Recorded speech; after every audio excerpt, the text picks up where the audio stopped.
Yani kurban fiyatları diğer zamlara göre baktığın zaman çoğu şeye %300-400 zam gelmiş. Ama bugün koyuna gelen %50'dir. Ona rağmen de kimse alamıyor. Yani insana elde bir şey yok. İmkanı yok. Tarihe giderseniz yani Romalı dönemlerinde insanlar zincire bağlıydı, çalışıyordular. Bugün de aynı şekilde fark eden bir şey yok. Bizim boynumuza takmışlar bir tane tasma. Biz sadece devlete çalışıyoruz. Eskiden bir kölecilik sistemi vardı. O kölecilik aslında şu an tam tersidir. Şu an biz hepimiz zaten vergi için çalışıyoruz. Bunda kölecilikten farklı bir yok ki. Eskiden başıboş bir eşeği gören boynuna bir ipi takardı, sermeyi vururdu. Bugün aynı şekil bizi öyle görüyorlar. Buradaki bütün insanları hayvan yerine sokuyorlar. Öyle bir şey yok. Buradaki en cahil bir insanı tut, en cahil bir insanı tut. Yani en iyi bir milletvekili getir, o cahil insan var onu yerin dibine sokar. Askeri ücrete getirilen zam %25 ama kendi maaşlarına %40, %50 zam yapıyorlar. Kendilerine zam yapmalarına gerek yok ki. Adamlar bir ihaleye giriyor, o ihalede trilyonlarca kadar para kaldırıyor. Aslında bunları biz kaldırıyoruz. Bunlar bizim oylarımızla beraber yükseliyorlar. Bunların kendilerine zam yapması, maaş almalarına gerek yok ki. Bunlar zaten vergilerle kendi kasalarına bir sürü para koyuyorlar. Yani bunu bir an önce düzelmesi lazım ki de düzelecek. Yani bu ülkede ancak eşitlik ne zaman oldu biliyor musunuz? Ta ki bir tane cumhurbaşkanı, başbakan elini cebine koyarak tek başına sokağa çıktığı zaman o zaman bil ki bu ülkede barış var, eşitlik var, kardeşlik var. Bu olmadığı sürece bu ülke hiçbir zaman düzene girmez. Olacak mı? Olacak. Ne zaman olacak biliyorsunuz? Ta ki masaya oturulana kadar. Bu olduğu sürece biz bir yere varız ama olmadığı sürece biz bir yere varamayız. Yani hükümetten şu beklentimiz var, Allah rızası için çaldıkları parayla birlikte gitsinler. Ya bıraksınlar tamam belki bu Türkiye 10 yıl 20 yıl sonra kendine gelebilir ama gitsinler yeter artık. Yani bu halk artık bir yere kadar çalışacak. Yani bu insanlar nereden bakarsan her ailede 10 tane nüfus var. Yani bu insan kendine mi bakacak yoksa devlete vergi verecek.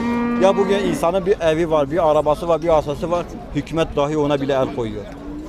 Yani o kadar çalmış yetmiyor bir de halktan çalmaya başlıyor.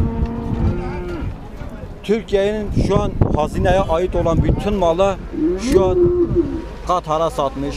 Ondan sonra sana diyeyim zengin ülkelere satmış. Ya bugün bu adam herhangi bir adama gidin ya bir ihaleyi bir tane normal insana verin. Niye kendi adamlarınıza veriyorsunuz? Kısa örnek şu meydanı diyelim sana. Bu meydan adam bir tane koyunu içeriye koyup bir tane koyuna 10 milyon para istiyor. Tek bir koyun için. Bu para nereye gidiyor? Yani umarım bize bir umut olur bu gelecek. Yani bu zamlar bir nevi onları gönderir ki inşallah da bu olacak. Yani hükümetten tek beklentimiz her şeyi bırakıp gitsinler. Aldıkları para da onlara hala hoş olsun. Yeter ki gitsinler bunu. Diyecekler bu kadar.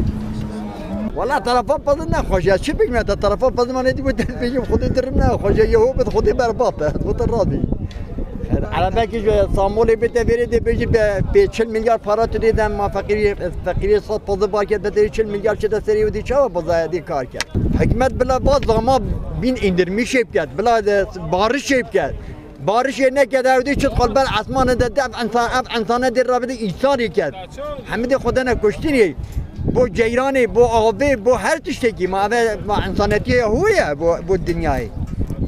Madaçlı dünyayı hem iyi bilir. Fakir yücar mı? Şahali fakir yücara ne ma? Hepsi askeri yücar nizam ki, namı çizam ki, müçizam. Ya fakir yücar abgere, fakiri bir maaş abgere. Günler khudi ve matemat tuni made ye maaşli tuni ya. بیش فقیری جارانه ما ایدی خیال نشد ما اداره عیالی خوب بگیر. هم باشگاه پیش ذکر هم پیش کوبینوانه و کوانی. از کوانی اساس همیشه که بلا مرا چای که پیش خاشاق راتینه. دبیجا محتاجیاتی نته. بعضا که همه کوبینوانه وانی. هم سال راپوری چیزی که دیدم واشی که هم واشی که دیدم مکبه که همه کوبینو بلا مرا تایبی کیم که. عادی از اخم چتنه. بعض خاشاق موضوع صحوه. لازمی محتاجیات سبز نته. همون چیزی سبز نته بعض قاچاق. بس در روزاتینه باشگاهات کنه قوری خیده و تنرژی وی دای مرا چه نوکه سه 5 میلیون مازی میشه که مرا کوپه دیگه هم پس کوبینوانه وانی هم زور دوری میدانن بلا مرا تایبی کی بکن ملت اولی باشگاه پیشه بیا من که پس میلیون وانی هم گنده بود که تینه باشکارش مرا سالک را بوری چی نکن سه 5 milyon masne هم در جای کنه سویده 2 milyona 1950'ye arpayı aldılar. Bize 7 bin liraya arpayı sattılar. Bugün bir torba arpa 50 kilo geliyor 375 milyondur.